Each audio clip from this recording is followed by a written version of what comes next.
The sensor screen flickered with readings that should not exist. Technician Krillic stared at the display, his 3 eyes widening in disbelief. He checked the calibration. Then he checked it again.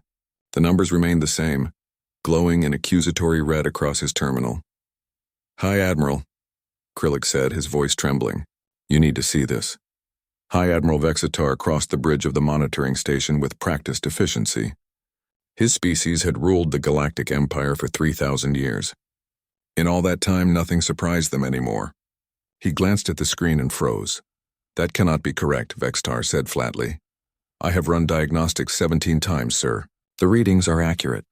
The energy signature coming from human space measured beyond anything in the Imperial database. It exceeded the output of their largest dreadnoughts by a factor of 12. Ancient precursor artifacts produced less power, and whatever generated this impossible reading was moving toward Imperial space at steady velocity. Contact the humans immediately," Vexitar ordered. "I want answers within the hour." On Earth, Ambassador Heywan Lee received the transmission in the middle of her morning tea. The Imperial message was brief and cold. Explained the massive energy signature or face military action. She had 12 hours to respond. The problem was simple. Heywan had no idea what they were talking about. She contacted Admiral Bo-Ra Shin at Earth Defense Command. The Admiral appeared on screen, her gray hair pulled back in a tight bun, her expression calm despite being woken at 3 in the morning. "Ambassador Lee," Bo-Ra said, "I assume this is about the Dauntless." "The Dauntless?" Heywan felt her stomach drop. "What is the Dauntless?" "Our new heavy cruiser. She launched from Mars shipyard 6 days ago on her maiden voyage. Captain Hyunwoo Kim is running final systems tests before she returns to Earth. The Empire says they detected an impossible energy signature. They think we stole precursor technology." Bo-Ra smiled slightly. "They detected the Dauntless operating normally. Her hybrid drive puts out more power than their ships. They probably think it's a weapon. Is it a weapon? No, it's an engine. Though I suppose to them the difference might not matter." Heywan pressed her fingers against her temples. 200 years since humanity joined the galactic community, and they were still causing diplomatic incidents. "Can you contact the Dauntless? Tell them to power down or return to Earth." "I can try, but Hyunwoo is following his flight plan. He's not doing anything wrong." Aboard the Dauntless, Captain Hyunwoo Kim studied the urgent message from Earth Defense Command. His first officer, Commander Taemin Park, read over his shoulder. "They want us to turn around," Taemin said. "The Empire thinks we're a threat." Hyunwoo leaned back in his command chair. The Dauntless hummed around him. 300 meters of human engineering that represented 15 years of development. Her hybrid fusion antimatter drive was the most efficient engine humans had ever built. Her hull could withstand impacts that would shatter Imperial vessels. Her weapon systems violated 6 different galactic safety treaties that humans had never been invited to sign. "What do you think?" Hyunwoo asked his first officer. Taemin considered the question carefully. "If we turn back now, we show weakness. The Empire will think they can order us around whenever they want, but if we continue, we risk war. We are in open space. We have broken no laws. We are simply flying our ship. A ship that terrifies them." Hyunwoo smiled. "Yes, a ship that terrifies them. Contact Earth Command. Tell them we will continue on our current course. We will maintain standard speed and standard power output. If the Empire wants to talk, we will talk, but we will not hide what we have built." The message reached Earth within the hour. Admiral Bo-Ra read it twice, then laughed quietly. Hyunwoo always had courage. She forwarded his response to Ambassador Lee with a note. "Prepare for interesting times." At the Imperial Monitoring Station, High Admiral Vexitar received the human response with disbelief. They were not turning back. They were not powering down. They were continuing directly toward Imperial space as if nothing was wrong. "Mobilize the border fleet," Vexitar ordered. "I want every ship in position to intercept. If that vessel crosses into our territory, we will be ready." 200 Imperial warships moved into formation. They represented the finest military force in the galaxy. Their energy shields could withstand sustained bombardment. Their weapons could crack moons. Their crews had trained for centuries in the art of warfare, and they were positioning themselves to stop a single human ship. Emperor Zethron watched the deployment from his throne world, 300 light-years away. His military advisors surrounded him, all speaking at once. The humans had clearly stolen or discovered precursor technology. They must be stopped before they became a threat to imperial dominance. War was inevitable. Silence, the Emperor commanded. The room fell quiet. What do we actually know about this human vessel? His chief of intelligence stepped forward. Very little, Majesty. The humans call it the Dauntless. It appears to be a cruiser-class ship, but its power output suggests something far larger. Could it be a weapon? A mobile attack platform? Possibly. Or it could be exactly what they claim. A ship with a very efficient engine. An engine that produces more power than our dreadnoughts. Yes, Majesty. The Emperor stared at the holographic display showing the Dauntless moving steadily through space. A single ship had thrown his entire empire into crisis. Either the humans had achieved something impossible, or they were bluffing on a scale never before attempted. Open a direct channel to their captain, Zethron said. I will speak with this Hyunwoo Kim myself. The transmission took 6 hours to arrange. When Captain Hyunwoo appeared on screen, he looked younger than the Emperor expected. Humans aged strangely, their short lifespans burning bright and fast. Hyunwoo wore a simple uniform, dark blue with minimal decorations. He stood on his bridge, crew working calmly behind him. Emperor Zethron, Hyunwoo said, bowing slightly. This is an honor, Captain Kim. Your ship has caused considerable concern within my empire. So I understand. I apologize for the confusion. Confusion? The Emperor leaned forward. Your vessel produces an energy signature that should not exist. Our scientists say it violates known physics. Yet you fly through space as if this is normal. For us, it is normal. The Dauntless uses a hybrid fusion antimatter drive. We have been testing this technology for 15 years. This is our 7th ship of this class. The Emperor felt something cold settle in his chest. 7 ships. The humans had built 7 ships like this, and the Empire knew nothing about it. Your technology should not work, Zethron said carefully. Controlled antimatter reactions at this scale always result in catastrophic failure. This is established science. For your species, perhaps. Humans have different tolerances for risk. We lost 3 test ships before we solved the stability problems, but we learned from each failure. You lost 3 ships? The Emperor could not hide his shock. How many crew died in these tests? 47 people volunteered for the test missions. They understood the risks. We honor their sacrifice. The room around the Emperor erupted in shocked whispers. 47 deaths would be considered a catastrophic disaster in the Empire. The humans spoke of it as acceptable losses in development. You are telling me, the Emperor said slowly, that your species willingly sacrificed lives to build this engine? We prefer to say they gave their lives for progress. But yes, that is how humans advance. We try things that might fail. Sometimes we die. But we learn and we build better. Hyunwoo gestured to his bridge. The Dauntless is the result of those sacrifices. She is fast, efficient, and completely safe. Well, safe by human standards? I understand our standards are different from yours. The Emperor sat back on his throne. His military advisors were arguing again, demanding action. But Zethron understood something they did not. The humans had not stolen precursor technology. They had built something new through trial and error, through sacrifice, through methods the Empire had abandoned millennia ago as too dangerous. And if they could do this, what else could they do? Captain Kim, the Emperor said quietly, continue on your course. But know that my fleet is watching. If you are lying about your intentions, if that ship is a weapon, we will destroy you. Understood, Emperor. We mean no harm. We are simply showing you what humans can build. The transmission ended. High Admiral Vextar looked at his Emperor expectantly. Let them come, Zethron said. But keep the fleet ready. I want to see this impossible ship with my own eyes. And I want to know everything about how the humans built it. The Dauntless continued through space, its hybrid drive burning with impossible power, its human crew working calmly as the mightiest empire in the galaxy prepared for war. The Imperial Science Station orbited a dead moon, its massive arrays pointed at the approaching human vessel. Dr. Jiwoo Choi stood in the Dauntless engineering bay, preparing for the most important presentation of her career. She had built the hybrid drive with her own hands. Now she had to explain it to scientists who thought it was impossible. Ready? Captain Hyunwoo asked through the intercom. As ready as I will ever be, Jiwoo replied. She smoothed her lab coat and stepped in front of the camera. Behind her, the massive drive core pulsed with contained energy, visible through reinforced glass. The transmission went live across every Imperial science facility in the sector. Thousands of researchers watched as the human scientist began to speak. Good morning. My name is Dr. Jiwoo Choi. I led the development team for the Dauntless Hybrid Drive. I understand you have questions about how it works.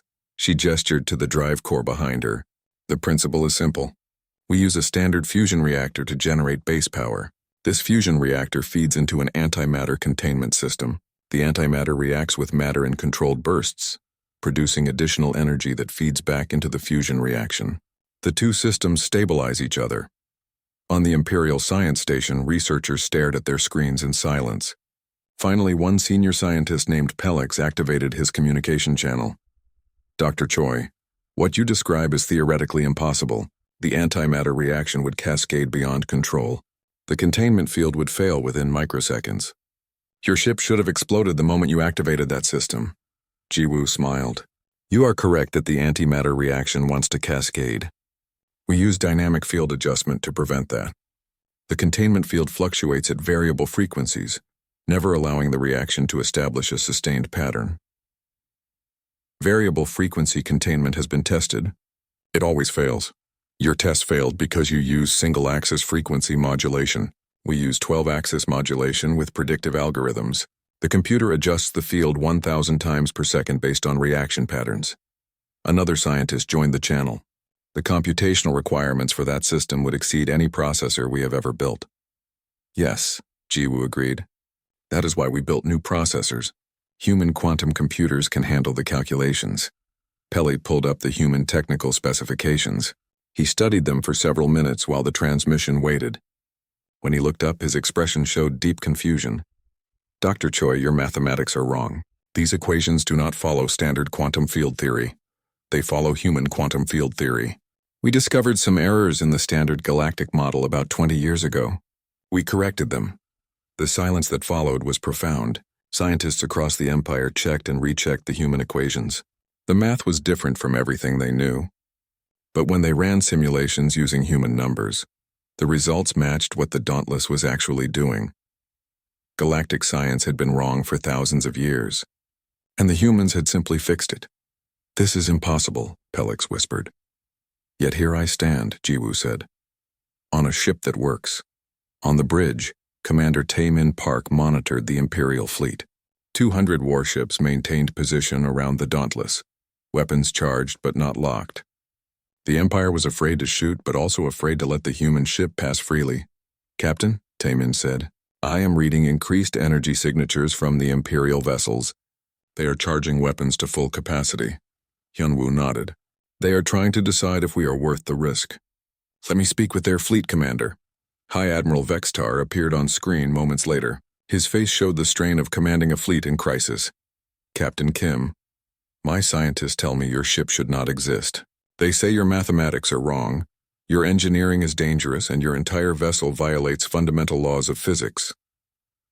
And yet, Hyunwoo said calmly, we are having this conversation. The Dauntless functions perfectly. We have flown 7 ships of this class for over 50,000 combined flight hours. 0 catastrophic failures. You admitted to losing 3 ships during testing. During testing, yes. We learned from those failures. The production models are completely safe. Vextar leaned closer to his screen. Define safe. By your standards, not ours. Hyunwoo considered the question. The Dauntless has a 0.003% chance of drive failure per 1,000 hours of operation. We consider that acceptable. 0.003%? Vextar felt his skin go cold. That means 1 failure in every 33,000 hours. You call that safe? Yes. Our atmospheric aircraft have higher failure rates. Humans accept some risk in exchange for capability. The High Admiral turned to his tactical officer. What is the failure rate of our ships? 0.00001%, sir. 1 failure per billion hours. Vextar looked back at Hyunwoo. Your ships are 30,000 times more likely to fail than ours. Yet you fly them with confidence. We built them with confidence. We tested them thoroughly. And we trust our engineers. Dr. Jiwoo is the best in her field. If she says the drive is safe, it is safe. In the engineering bay, Jiwoo continued her presentation. The Imperial scientists had moved past disbelief into desperate curiosity. If the humans could make antimatter work, what else could they do? Dr. Choi, a new voice interrupted. It was Council Member Tharn, representing the cautious species.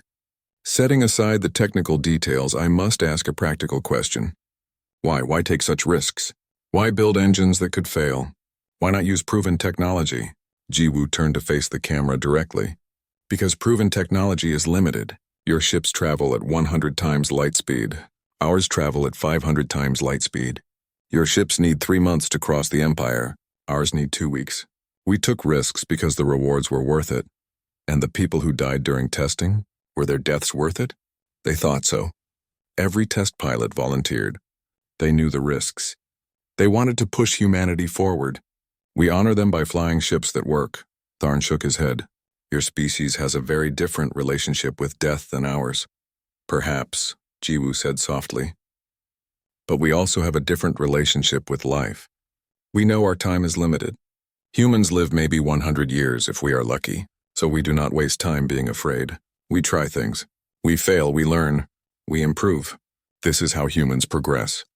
On the Imperial Station, Pelix ran another simulation of the human drive. The numbers kept working. The system kept running. Everything the humans claimed was proving true. This changes everything, Pelix said to his research team. If human mathematics are correct, we need to revise 3,000 years of scientific theory. If their engineering works, we need to reconsider every safety protocol we have. If their methods produce results, we need to question our entire approach to innovation. A junior researcher spoke up nervously. Sir, what if the humans are not unique? What if other species could do this too?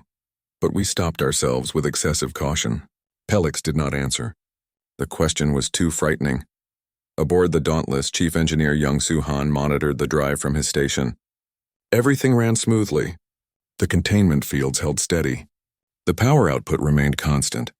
The ship that should not exist continued to exist, proving the impossible possible. Commander Park, Young-Soo said, the Empire ships are powering up to full combat readiness. Taemin checked his tactical display. Every Imperial vessel showed hot weapons and active targeting systems. They had not locked onto the Dauntless yet, but they were ready to fire within seconds. Captain, we have a situation. Hyunwoo studied the tactical plot. 200 warships all preparing to shoot, his single ship alone in deep space. The mathematics of the situation were clear. If shooting started, the Dauntless would not survive. Open a channel to High Admiral Vextar, Hyunwoo ordered. The Imperial commander appeared immediately. Captain Kim, my Emperor has given me discretionary authority. If I determine your ship is a threat, I will destroy it. I am asking you one final time. Power down your drive and prepare to be boarded for inspection. I cannot do that, Admiral.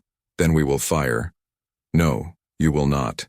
Vextar bristled at the human's confidence. You are outnumbered 200 to 1. You are in my space. You will follow my orders or face the consequences. Hyunwoo stood from his command chair.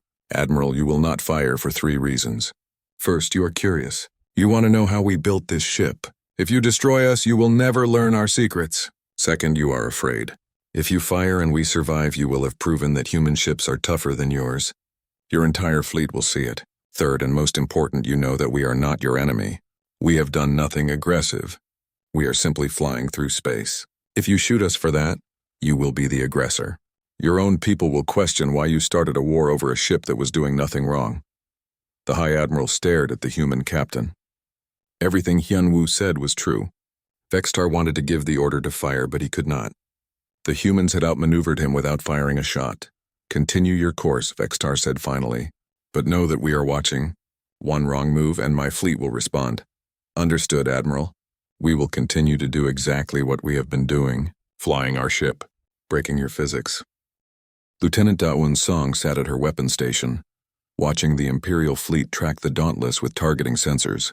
They had not locked weapons yet, but they were measuring everything, scanning every centimeter of the human ship. Soon they would discover what Da-eun already knew. The Dauntless was not just a ship with an impossible engine. It was a ship with impossible weapons, Lieutenant, Captain Hyunwoo said quietly. Are we ready if this goes wrong? Dae-eun checked her tactical board. Every system showed green. Railguns loaded, point defense active, missile tubes ready. The Dauntless could fire within 1 second of receiving the order.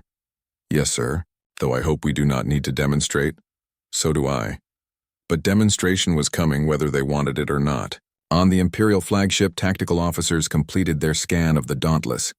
What they found made War Master Corvin demand an immediate meeting with High Admiral Vextar. "The human ship is not a cruiser," Corvin said, spreading holographic displays across the briefing table. "It is a heavy warship disguised as a cruiser. Look at these weapon placements." Vextar studied the images. The Dauntless carried weapon systems along its entire hull.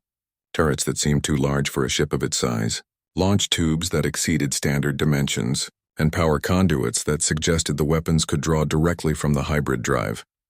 "What are we looking at?" Vextar asked. 24 railgun turrets, 16 missile launch tubes, 48-point defense systems, and this. Corvin highlighted a series of generators near the bow. "I believe these are antimatter charge projectors." "Antimatter charges? As weapons?" "The humans use antimatter for everything." "Why not weapons?" Vextar felt his concern deepen into something approaching fear. "What is the effective range of these systems?" "Unknown. But based on the power available, considerably beyond our maximum engagement distance." "And how far beyond?" Corvin ran calculations on the tactical computer. The numbers that came back made him check his work 3 times. "Sir, if these projections are correct, the human railguns could engage targets at 3 million kilometers. Maybe more. That is impossible. Projectile weapons cannot maintain accuracy at that range." Apparently, humans disagree. High Admiral Vextar opened a channel to the Dauntless. Captain Hyunwoo appeared on screen, looking calm as always. "Captain Kim, we have completed scans of your vessel. You are carrying enough weapons to outfit a dreadnought. Would you care to explain why your exploration cruiser needs that much firepower?" "The Dauntless is a heavy cruiser, not an exploration vessel. She is designed for long-range patrol in contested space." "Contested by whom?" "Humanity is at peace with the Empire, for now. But space is large, Admiral. We prepare for threats we have not met yet. Your weapon systems violate multiple galactic treaties." "We never signed those treaties. We were not invited to the weapons limitation conferences, so we built what we thought necessary."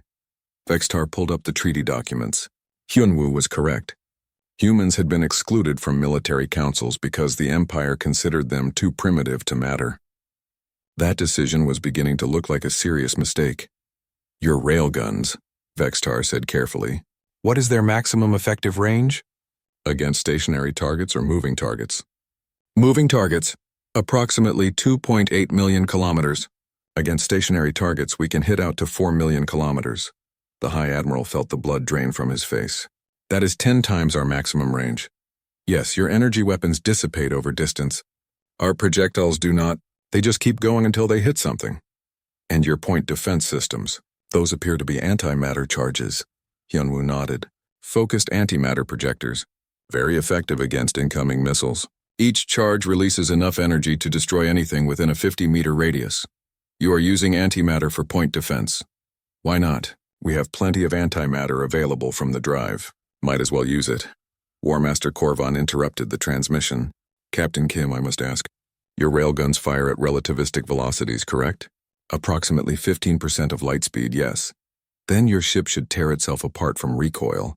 Even with the best inertial dampeners, the forces involved would be catastrophic. That is why we built better inertial dampeners. Commander Park, please have Commander Han send over our dampening specifications." Commander Taemin Park forwarded the technical data. Within minutes, Imperial engineers were studying human dampening systems with growing alarm. The technology was decades ahead of anything the Empire possessed. "How?" Corvin demanded. "How did you advance so far beyond us?" "We needed it," Hyunwoo replied simply. "Humans live on a heavy gravity world. Our bodies handle high forces naturally, so we built dampeners that could match our physiology. What seems advanced to you is just normal to us." Emperor Zethron listened to the reports from his throne world. Each new revelation about human capabilities made the situation more complex. The humans were not bluffing. They were not exaggerating. They had actually built a ship that could challenge his entire border fleet. "Options," the Emperor demanded. His military council erupted in argument. Some demanded immediate attack, while they still had numerical advantage. Others counseled caution, suggesting the humans might have more surprises waiting. A few brave advisors suggested negotiation, though they were shouted down by the others. "Enough," Zethron commanded. "War Master Corvin, if we engage the Dauntless with our current fleet, what are our chances?" Corvin appeared via hologram still aboard the flagship. Majesty, the tactical situation is complex. In a direct engagement, we would win through numbers, but the cost would be significant. The human ship would destroy perhaps 30 to 50 of our vessels before we overwhelmed it. 30 to 50 ships? The Emperor could not hide his shock. One ship would cost us that much? At minimum, Majesty. Their weapons outrange ours significantly. They would engage from distance, destroying ships before we could return fire. Once we closed range, our numbers would tell. But the losses would be severe. And if they have more ships like this, then we have a serious problem. Ambassador Heiwan received an urgent message from Earth. Admiral Bo Ra Shin appeared on screen, her expression grave. Ambassador, the Empire is about to make a very bad decision. They are preparing to attack the Dauntless. You need to stop them. How? They will not listen to me. Tell them the truth. The Dauntless is not our most powerful ship. She is our standard heavy cruiser. We have 46 more just like her. And we have other classes they have not seen yet. Heiwan felt her stomach drop. You want me to threaten them? I want you to inform them. There is a difference. Captain Kim is proving that human ships work. Now we need to prove that fighting us would be catastrophic for everyone. Ambassador Heiwan requested emergency audience with the Emperor. To her surprise, Zethron agreed immediately. The transmission connected within the hour. Emperor Zethron, I come with important information. The Dauntless is concerning you because she represents unknown capabilities. I am here to remove that uncertainty. Please do, Ambassador. My fleet is minutes from engaging your ship. Then I will be direct. The Dauntless is not a prototype. She is not experimental. She is our standard heavy cruiser. We have 46 identical vessels in service. We also have lighter cruisers, destroyers, and carriers, and we have dreadnoughts that make the Dauntless look small. The Emperor leaned forward. You are saying you have an entire fleet of these vessels? Yes, Majesty. Humanity has been building our defensive fleet for 20 years. We did not publicize this because we saw no need to alarm our neighbors. We are not aggressors, but we are also not helpless.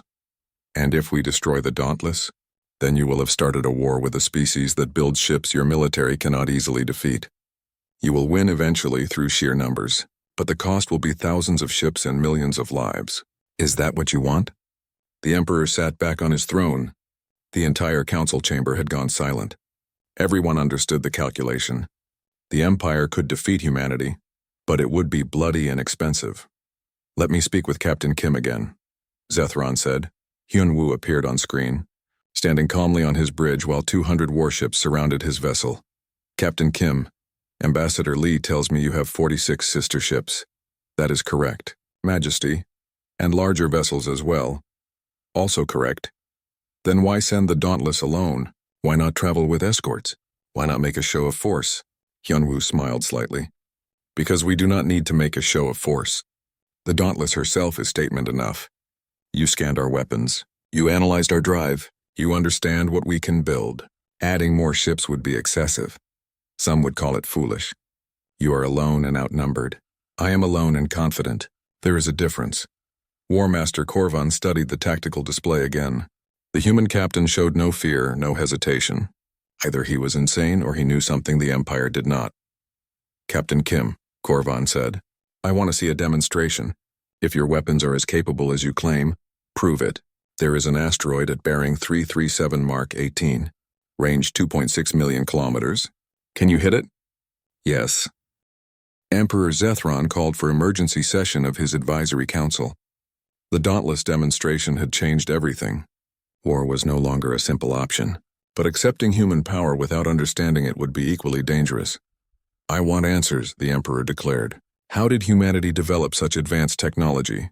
What allowed them to surpass our capabilities in just 200 years? Find out everything about their homeworld, their history, their evolution. I want to understand what made them this way. The task fell to Imperial historian Velmon, who had studied humanity briefly when they first joined the galactic community. He had dismissed them as unremarkable then. Now he would need to look deeper. Velmon requested complete access to human historical records. To his surprise, Ambassador Heiwan agreed immediately, with one condition. The Empire must send a cultural exchange team to Earth. If they wanted to understand humanity, they needed to see where humans came from. The Emperor agreed. Within 3 days, a team of Imperial researchers arrived at Earth. Historian Velmon led them, along with xenobiologist Sang-Woo Kang, a human scientist who specialized in comparative biology. "Welcome to Earth," Sang-Woo said as the Imperial shuttle descended through heavy clouds. "Please forgive the turbulence. Our atmosphere is quite dense."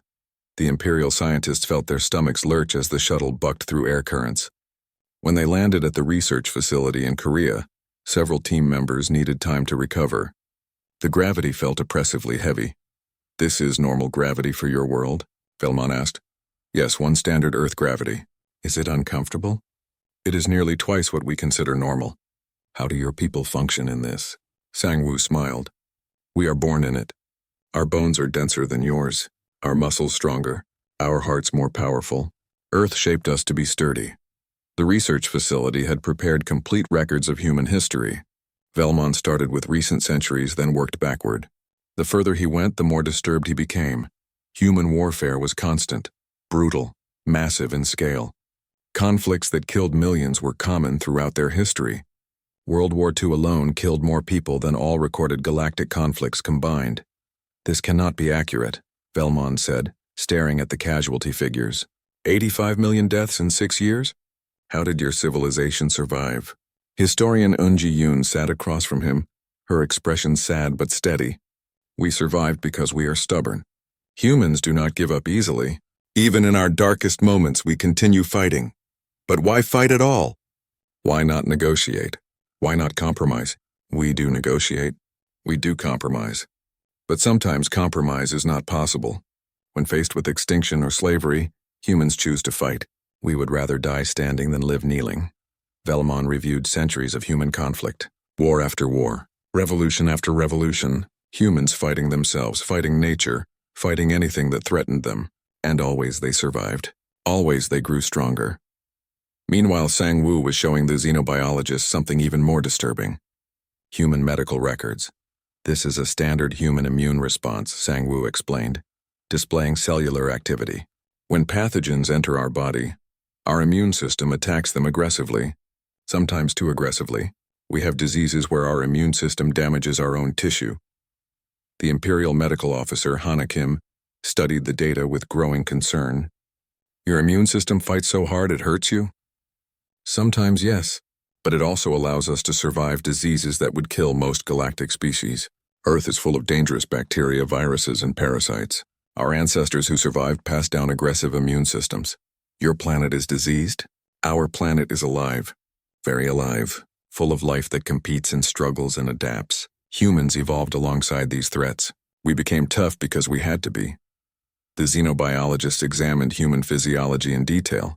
What they discovered shocked them.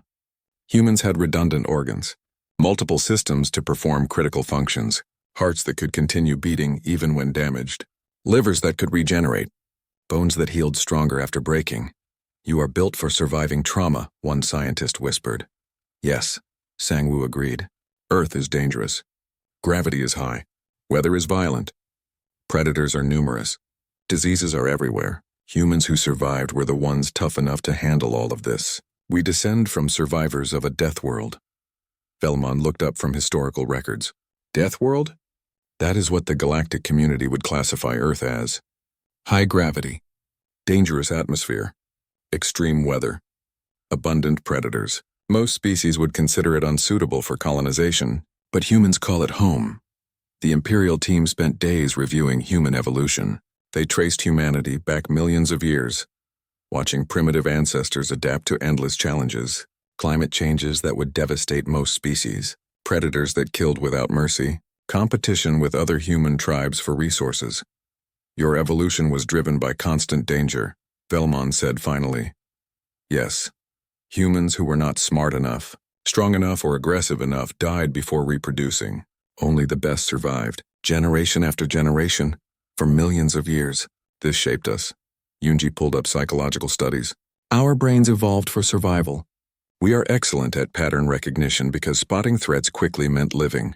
We are creative because solving problems in new ways gave us advantages. We work well in groups because tribal cooperation helped us survive. And we are aggressive because sometimes aggression was necessary to protect ourselves and our families." The Imperial scientists sat in silence, absorbing this information. Humanity was not just technologically advanced. They were biologically engineered by their own planet to be survivors, warriors, competitors. This explains the technology, Velmon said quietly. You build dangerous ships because you are comfortable with danger. You accept risks we would never consider because risk is normal to you. You push boundaries because pushing boundaries is how your species survived. Exactly, Yunji agreed. To you, the Dauntless seems reckless. To us, it seems prudent. We build ships that can protect us because we understand that threats exist. We are not paranoid. We are experienced. Medical Officer Hana received a report from the team examining human physical capabilities. The results made her call for an immediate meeting with the Emperor. Majesty, the human biology reports are complete. The situation is worse than we thought. Emperor Zethron read the summary. Human muscle density exceeded galactic average by 40%, bone density by 60%, cardiovascular efficiency by 75%. Humans were not just survivors of a death world. They were apex predators shaped by millions of years of competition. They are stronger than us, the Emperor said. Significantly stronger. An average human could overpower most Imperial citizens in physical combat. Their reaction times are faster. Their stamina is greater. Their pain tolerance is higher. Are you saying humans are superior to us physically? In nearly every measurable way, yes. Evolution made them formidable. The Emperor reviewed battle footage from ancient galactic conflicts. The most feared warrior species in history fought with honor and discipline, but they were not particularly strong by Death World standards. Humans exceeded them in raw physical capability. If humans decided to conquer the galaxy through ground combat, could we stop them? Eventually, yes. But the cost would be catastrophic. Humans are not just strong, they are resilient. They heal quickly. They endure pain. They continue fighting when injured. Ground combat against humans would be difficult. Ambassador Heiwan addressed the Emperor via secure channel. Majesty, I understand your researchers have been learning about Earth. I want to be clear about something. Humans did not choose to be Death World survivors. We did not ask to be stronger, tougher, or more aggressive than other species. This is simply what we are. But we also did not choose to use these advantages for conquest. Humanity has been part of the galactic community for 200 years. In that time, we have not attacked anyone. We have not invaded anyone. We have traded peacefully and lived quietly. Our strength does not make us your enemy. It only makes us valuable as your friend. The Emperor considered her words. Everything his researchers discovered pointed to the same conclusion. Humans were dangerous, physically superior, technologically creative, psychologically adapted for warfare, but they were also proven peaceful neighbors. Ambassador Lee, I must ask a difficult question. If humanity is as capable as my researchers suggest, why did you not conquer the galaxy when you first arrived? You could have taken systems while we were unprepared. Heiwan smiled sadly, because we have seen where that path leads. Human history is full of conquerors, Majesty, empires that rose through violence, and every one of them fell eventually. We learned that conquest is temporary. Cooperation is lasting. We joined the galactic community seeking friends, not subjects. Velmon interrupted the transmission. Emperor, I must share one more finding. In human history, there are multiple examples of weaker civilizations defeating stronger ones through alliance and cooperation. Humans understand that raw power is not enough. They value relationships. They honor agreements. They remember who helped them in difficult times. The Emperor called emergency summit at the capital world. Every major species sent representatives. The Galactic Council chambers filled with delegates, all demanding answers about the human situation. Rumors had spread across the Empire. Stories of impossible ships and dangerous biology. Fear was growing. Ambassador Heiwan received formal invitation to address the council. The message was polite but firm. Explain humanity or face isolation. She contacted Earth immediately. Admiral Shin, they want me to defend our entire species in front of the Galactic Council. How do I do that?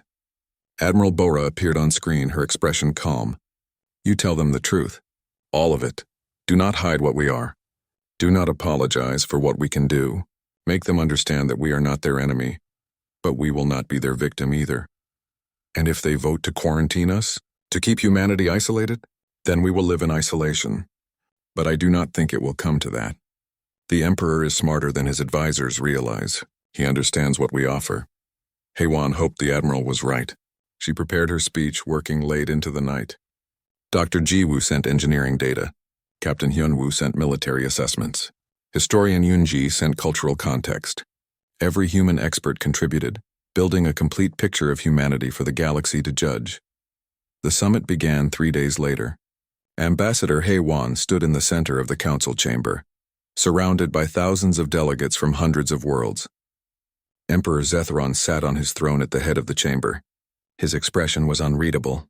Ambassador Li, the emperor, said formally, "You stand before this council to address concerns about humanity. We have discovered that your species possesses technology beyond our understanding, weapons that violate our safety standards, and biology that makes you naturally superior in physical conflict. Many council members fear that humanity represents a threat to galactic peace. You have 1 hour to address these concerns." Heywan stepped forward. Her heart pounded, but her voice remained steady. This moment would define humanity's future in the galaxy. Honored Emperor, respected council members, I come before you not to make excuses but to provide context. Yes, humans have built advanced ships. Yes, our weapons are powerful. Yes, our biology makes us physically strong. None of this is secret. None of this is accident. And none of this makes us your enemy. A council member from the cautious species stood. You claim friendship while building warships that terrify our military. How are we to believe you seek peace? Because we have been your neighbors for 200 years without attacking anyone. Because we trade fairly and honor our agreements. Because strength without aggression is called defense, not conquest. Another delegate interrupted. Your technology violates safety protocols that have kept the galaxy stable for millennia. You use antimatter casually. You risk your own people in dangerous tests. You accept casualties that would horrify us. This is not civilized behavior. Heywan felt anger rise but controlled it. You are correct.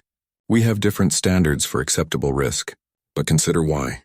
You call Earth a death world. You say our gravity is crushing, our atmosphere toxic, our diseases deadly. And you are right.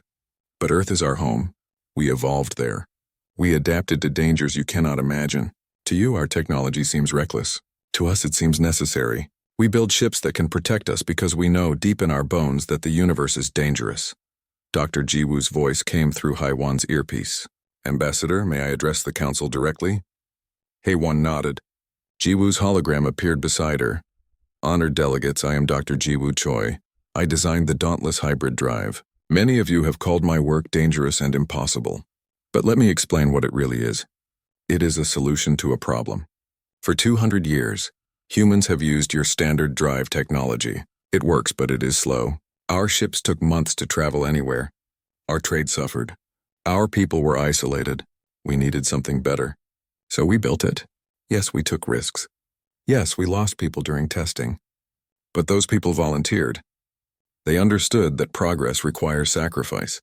And because of their sacrifice, humanity now has drives that work perfectly. Drives we are willing to share with the galaxy, if you will accept our help.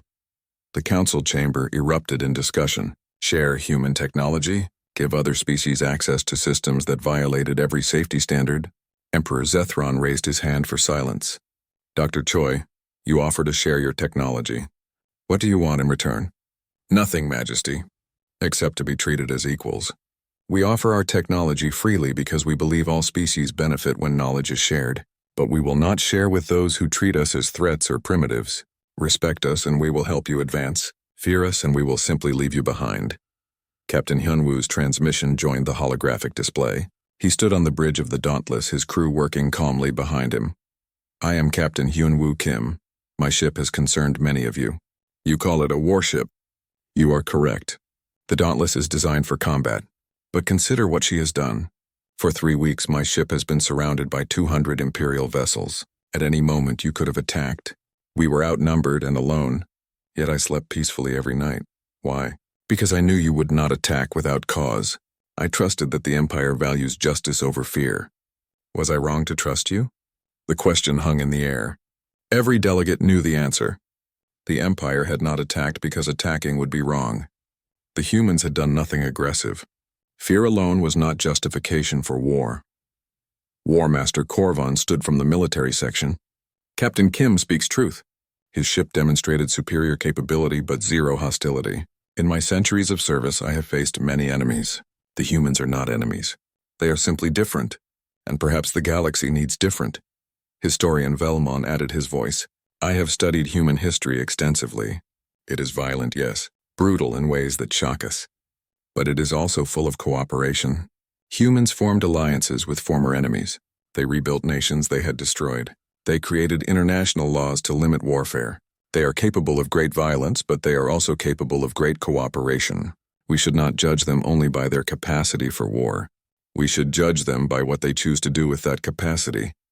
Ambassador Haywan felt hope rising. The tide was turning, but she needed to finish strong.